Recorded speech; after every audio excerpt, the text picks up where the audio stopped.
दोस्तों इस आईपीएल चेन्नई का दुख कम होने का नाम नहीं ले रहा है। 3 मैचेस खेल लिए हैं और अभी तक खाता खुला नहीं है। अगला मुकाबला दिल्ली के खिलाफ खेलना है अपने ही घर पे, मतलब एमए चिदम्बरम स्टेडियम में।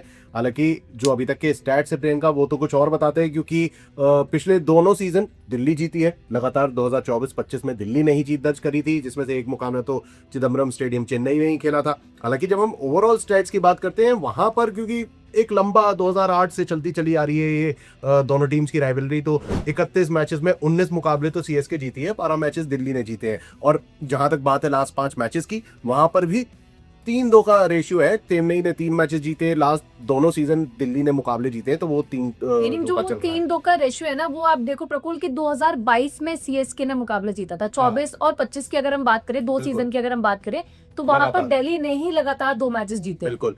और यहाँ पे अगर हम चिदम्बरम स्टेडियम की बात करते हैं, वहां पर थोड़ा सा स्लाइट एज हमेशा से चेन्नई का रहा था, लेकिन इस पिछले 3-4 सालों में जिस तरीके से चेन्नई का डाउनफॉल जो आया है, उसको ध्यान में रखते हुए गिरता हुआ बिल्कुल जो 7-3 का एक रेशियो है, 7 मैचेस चेन्नई में सीएसके ने जीते हैं अगेंस्ट दिल्ली। दिल्ली से 3 ही मुकाबले जीत पाई है। लेकिन ये जो अभी तक का जो पिछले 3 सीजन, मतलब मैं तो कहूंगा 2013, वो 2024-25 और ये करंट सीजन भी दिल्ली का अच्छा ही जा रहा है। दूसरी तरफ मतलब दिल्ली भी चोट खाई बैठी हुई है जीटी के खिलाफ, जो उन्हें हार का सामना करना पड़ा था। तो गलती से हुआ तो वो मतलब अब वो हारी है, तो वो चोट खाए बैठा हुआ है, तो वो मतलब वो कहते हैं ना कि वो घायल हूं इसलिए घातक हूं, तो वही वाला सिनेरियो यहाँ पर दिल्ली के लिए हो सकता है इस मैच में। या फिर चेन्नई कुछ बदलाव करेगा। क्या डिवॉल्ट ब्रेविस इस मुकाबले में खेलते नजर आएंगे? चांसेस प्रबल नजर आ रहे हैं कि डिवॉल्ट ब्रेविस अब आने चाहिए, क्योंकि भाई 3 मुकाबले हार चुके हैं, अब नहीं आएंगे तो कब आएंगे?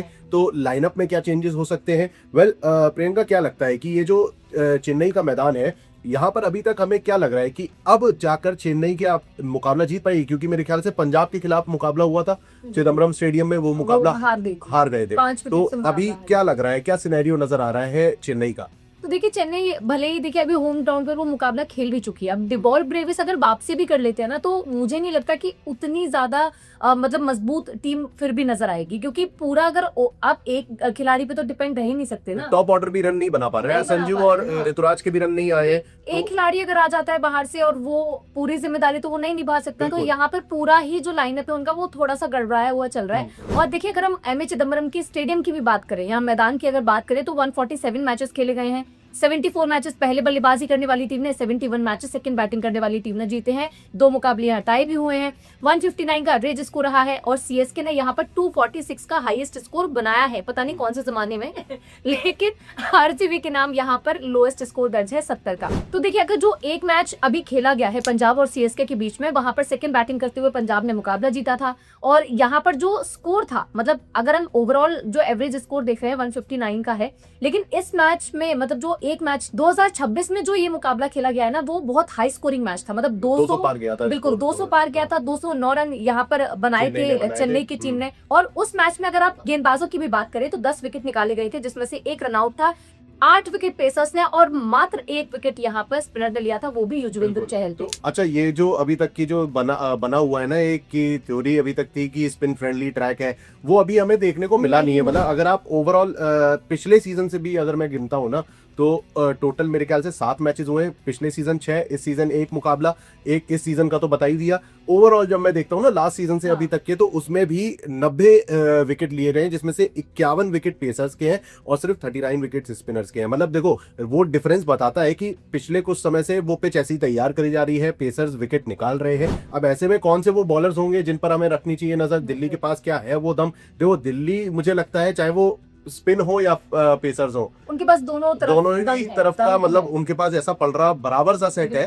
क्योंकि यहाँ पर जब मैं देखता हूँ, अगर मैं चेन्नई की बात करता हूँ, सेटअप की बात करूं, तो देखो 2025 से लेकर अभी तक चेन्नई में सिर्फ 1 मुकाबला जीती है चेन्नई, सिर्फ 1 मैच, वो भी मुंबई के खिलाफ अपना पहला मैच था जो 2025 में जीता था। उसके बाद लगातार वो मुकाबले आ रहे हैं, तो वो दर्शाता है। और उस बीच दिल्ली भी उनको मात दे चुकी है चेन्नई में ही। तो ये जो सेटअप मुझे दिखाई देता है यहाँ पर, पहली चीज तो एक है कि कैप्टन पहले गेंदबाजी करना पसंद करेंगे, जो मुझे अभी तक का दिखाई दिया है। ठीक है, जो 7 मैचेस हुए हैं उसमें से सिर्फ एक बार कैप्टन ने पहले बैटिंग चूज करी है, वो दिल्ली ही थी। लास्ट सीजन दिल्ली ने पहले बैटिंग चूज करी थी और जीता भी था वो मुकाबला। उसके अलावा अगर आप देखो तो 7 में से 6 मुकाबलों में बॉलिंग चूज करी गई है, और जिसमें से 5 मैचेस बॉलिंग चूज करके जीते भी गए हैं। तो वो दर्शाता है कि यार बॉलिंग चूज करी जा सकती है इस मैच में। अब गेंदबाजों की जैसा हम बात कर रहे थे, देखो चेन्नई का जो सेटअप है उसमें हमारे पास Noor, Anshul Kamboj along with Jamie Overton और साथ ही मैट हेनरी और खलील के ऑप्शन मिलते हैं। ये 5 हमारे पास बॉलर्स आ जाते हैं, जिसमें से अच्छा ये लोग बड़ा चेंजेस भी कर रहे थे। अभी बीच में पहले मैच में जेमी को खिलाया, फिर उसके बाद बैठा दिया था, एक्सपेरिमेंट कर रहे थे, मतलब एक्सपेरिमेंट चल रहा था बिल्कुल। और जबकि वो जेमी ओवर्टन वो बल्लेबाज थे, मतलब एज एन बल्लेबाजी बोलूंगा क्योंकि उस मैच में इनके विकेट नहीं आए थे, बट हाँ रन आए थे। राजस्थान के खिलाफ जो मुकाबला था 43 रन बनाए थे, और फिर जब उन्हें लास्ट मैच में भी लिया गया तो वहां पर भी उन्होंने 16 गेंदों में 37 रन बनाए, है ना। तो वो उनको वापस लाया गया है कि यार थोड़ा सा डेप्थ मिले। जेमी ओवर्टन वो बल्लेबाजी करने की काबिलियत रखते हैं। एंड देन अभी तक अगर आप देखो तो अंशुल कंबोज ने विकेट निकाले हैं, वो एक ऐसे गेंदबाज है जो लगातार विकेट निकाल रहे हैं। मैट हेनरी थोड़ा सा अभी ऊपर नीचे विकेट चल रहा निकाल रहे हैं, लेकिन बहुत महंगे साबित हो रहे हैं। महंगे तो मतलब आप इतने रन दे रहे हो, विकेट निकाल रहे हो, तो उससे कोई फायदा नहीं है सामने। महंगी तो पूरी टीम साबित हो रही है अभी फिलहाल, चाहे वो अंशुल कंबोज जो विकेट निकालने का फायदा भी तो नहीं कुछ हो रहा है ना। बट ये है कि मतलब विकेट निकालने का मतलब है कि 2-2 विकेट उन्होंने हर मैच में निकाला ही है। बस ये है, बाकी बॉलर से तो वो थोड़े बेटर ही है क्योंकि विकेट तो निकाल के दे रहे हैं कम से कम। और वहां पर बात आती है, खलील भी अभी तक खाली हाथ गए। अगर आप उसकी भी हम बात करेंगे यार, एक ये भी जरूरी है क्योंकि हर टीम में कोई ऐसा बड़ा बड़ा बॉलर जरूर है जिसके विकेट ही नहीं आए हैं। जैसे यहाँ पर भी नूर अहमद के विकेट नहीं आए अभी तक। बड़े बॉलर हैं भाई, चेन्नई में उनके अच्छा ट्रैक रिकॉर्ड भी रहा है, लेकिन इस सीजन खाली हाथ है। खलील अहमद भी खाली हाथ है। ये सोच भी रहे थे कि वो अच्छा खेलेंगे बिल्कुल, यहाँ, मतलब चेन्नई को तो हमने बहुत अच्छा माना था कि यार ये एग्रेसिव टीम दिखाई दे रही है, लेकिन अभी तक कुछ हालात नजर नहीं आ रहे। अब यहीं पर जब हम दिल्ली के खेमे की बात करते हैं तो यहाँ पर पूरा ही माहौल बदला हुआ है, पूरा पलटा हुआ है। यहाँ पर अगर आप देखो तो देखो लुंगी एंगड़ी है, यहाँ पर 5 विकेट ले चुके हैं 3 मैचेस में। टी नटराजन भी 3 मैचेस में 4 विकेट ले चुके हैं।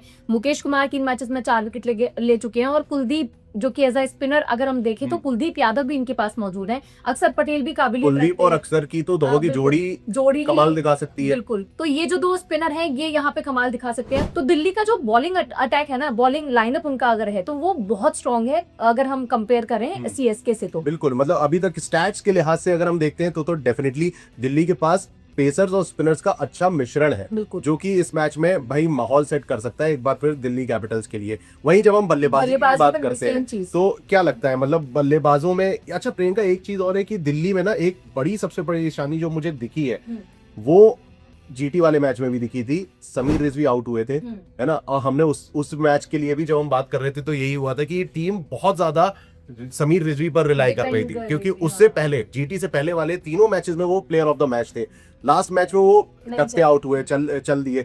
लेकिन वहां पर जब हम देख रहे थे जो पहले 2 मैचेस दिल्ली के हुए थे उसमें केएल राहुल के रन नहीं आए थे। इस मैच में रन आए हैं। मैच में तो केएल राहुल, पथुम निशंका सबने रन बनाए थे। पथुम टॉप ऑर्डर से रन आए थे। फिर डेविड मिलर वो एंड तक नहीं कर पाए। खैर मिलर की तो जब उनकी जरूरत थी ना वो मैदान पर वापस आई, क्योंकि मैदान पर वापस आए थे। बट एक वो तो कंट्रोवर्सी जो सबसे बड़ी कंट्रोवर्सी रही है, मिस्टेक तो थी। मतलब आप रिस्क नहीं ले सकते ना, आप मैच एंड हो रहा है और आप उस मोमेंट पे चौके छक्के के लिए आप रिस्क नहीं ले सकते। तो अब इस बार क्या लगता है कि मतलब टॉप ऑर्डर सेट नजर आ रहा है? सेट तो नजर आ रहा है क्योंकि केएल राहुल ने बहुत बढ़िया वहां पर अपना प्रदर्शन दिखाया। 92 रन उन्होंने बनाए थे 52 बॉल्स में, जो कि हम एक्सपेक्ट भी कर रहे थे उनसे कि वो बनाएंगे। एक छोर से वो खड़े हुए थे, विकेट गिर रहे थे लगातार, लेकिन वो एक छोर से टिके रहे थे वो एंड तक। जब वो चले गए थे ना उसके बाद डेविड मिलर दोबारा आए थे, मतलब वो पवेलियन बीच में लौट गए थे, उनके हाथ में तो एक्चुअली वो जब कैच ले रहे थे तो उनका डाइव मारा था तो हाथ में चोट लगी थी। फिर उसके बाद वो बल्लेबाजी के लिए आए थे, लेकिन फिर वो चले गए थे। लेकिन जब उन्होंने देखा कि केएल राहुल का विकेट गिर गया तो वो वापस भी आई टीम को संभालने के लिए। संभाला तो उन्होंने था डेफिनेटली, वो एंड तक लेके गए। बस वो एक गलती